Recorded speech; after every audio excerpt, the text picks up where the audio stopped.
अर्पण करता हूं। साथियों, बंगाल ने, बांग्ला भाषा ने भारत के इतिहास, भारत की संस्कृति को निरंतर समृद्ध किया है।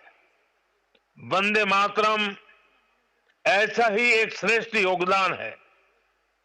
वंदे मातरम के 150 वर्ष पूरे होने का उत्सव पूरा देश मना रहा है। हाल में ही भारत की संसद ने वंदे मातरम का गौरवगान किया। पश्चिम बंगाल की यह धरती वंदे मातरम के अमर गान की भूमि है। इस धरती ने बंकिम बाबू जैसा महान ऋषि देश को दिया। ऋषि बंकिम बाबू ने गुलाम भारत में वंदे मातरम के जरिए नई चेतना पैदा की। साथियों, वंदे मातरम 19वीं सदी में गुलामी से मुक्ति का मंत्र बना। 21वीं सदी में वंदे मातरम को हमें राष्ट्र निर्माण का मंत्र बनाना है। अब वंदे मातरम को हमें विकसित भारत की प्रेरणा बनाना है।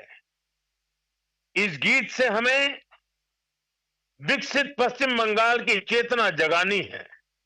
साथियों, वंदे मातरम की पावन भावना ही पश्चिम बंगाल के लिए बीजेपी का रोडमैप है। साथियों, विकसित भारत के इस लक्ष्य की प्राप्ति में केंद्र सरकार हर देशवासी के साथ कंधे से कंधा मिलाकर चल रही है। भाजपा सरकार ऐसी नीतियां बना रही है, ऐसे निर्णय ले रही है जिससे हर देशवासी का सामर्थ्य बढ़े, आप सब भाई बहनों का सामर्थ्य बढ़े। मैं आपको एक उदाहरण देता हूं। कुछ समय पहले हमने जीएसटी का बचत उत्सव मनाया। देशवासियों को कम से कम कीमत में जरूरी सामान मिले, भाजपा सरकार ने सुनिश्चित किया। इससे दुर्गा पूजा के दौरान, अन्य त्योहारों के दौरान पश्चिम बंगाल के लोगों ने खूब खरीदी की। साथियों, हमारी सरकार यहां आधुनिक इंफ्रास्ट्रक्चर पर भी काफी निवेश कर रही है। और जैसा मैंने पहले बताया, पश्चिम बंगाल को 2 बड़े हाईवे प्रोजेक्ट्स मिले हैं, जिससे क्षेत्र की कोलकाता और सिलीगुड़ी से कनेक्टिविटी और बेहतर होने वाली है। साथियों, आज देश तेज विकास चाहता है। आपने देखा है, पिछले महीने ही बिहार ने विकास के लिए फिर से एनडीए सरकार को प्रचंड जनादेश दिया है। बिहार में भाजपा एनडीए की प्रचंड विजय के बाद मैंने एक बात कही थी। मैंने कहा था, गंगा जी बिहार से बहते हुए ही बंगाल तक पहुंचती है। तो बिहार ने बंगाल में भाजपा की विजय का रास्ता भी बना दिया है। बिहार ने जंगल राज को एक सूत्र से, एक स्वर से नकार दिया है। 20 साल बाद भी भाजपा एनडीए को पहले से भी अधिक सीटें दी हैं। अब पश्चिम बंगाल में जो महाजंगल राज चल रहा है, उससे हमें मुक्ति पानी है।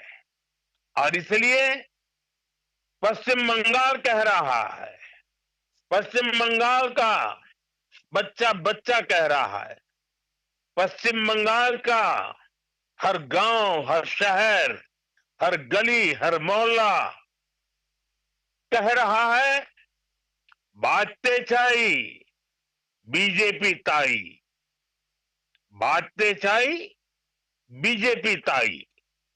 साथियों, मोदी आपके लिए बहुत कुछ करना चाहता है। पश्चिम बंगाल के विकास के लिए मोदी पूरी ताकत से अपने आप को समर्पित करके काम करना चाहता है। पश्चिम बंगाल के विकास के लिए न पैसे की कमी, न इरादों की और न योजनाओं की, लेकिन यहां ऐसी सरकार है जो सिर्फ कट और कमीशन में लगी रहती है। आज भी पश्चिम बंगाल में विकास से जुड़े हजारों करोड़ रुपए के प्रोजेक्ट्स अटके हुए हैं। मैं आज बंगाल की महान जनता जनार्दन के सामने अपनी पीड़ा रखना चाहता हूं और मैं हृदय की गहराई से कहना चाहता हूं, आप सबको ध्यान में रखते हुए कहना चाहता हूं और मैं साफ साफ करना चाहता हूं,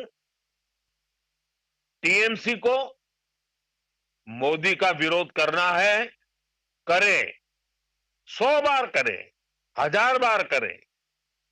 टीएमसी को बीजेपी का विरोध करना है, जमकर करे, बार बार करे, पूरी ताकत से करे। लेकिन बंगाल के मेरे भाइयों बहनों, मैं ये समझ नहीं पा रहा हूं कि पश्चिम बंगाल के विकास को क्यों रोका जा रहा है। और इसलिए मैं बार बार कहता हूं कि मोदी का विरोध भले करे, लेकिन बंगाल की जनता को दुखी न करे, उनको उनके अधिकारों से वंचित न करे, उनके सपनों को चूर चूर करने का पाप न करे।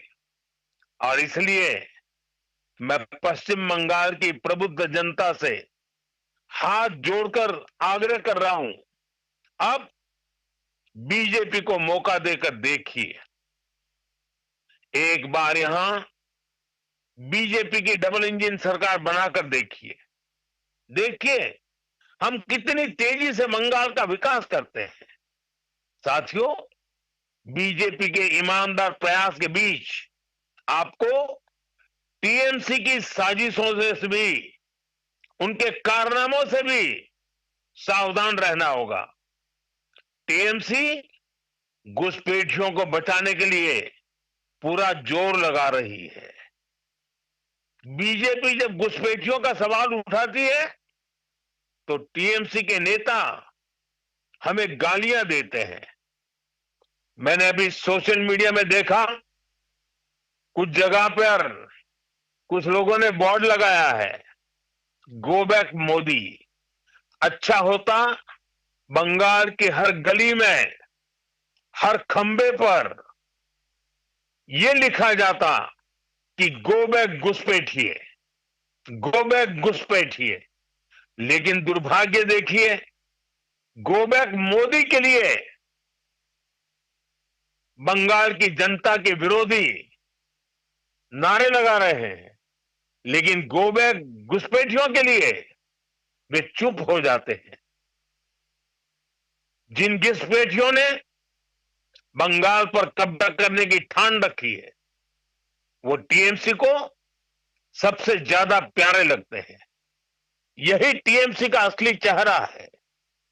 टीएमसी घुसपैठियों को बचाने के लिए ही बंगाल में एसआईआर का भी विरोध कर रही है। साथियों,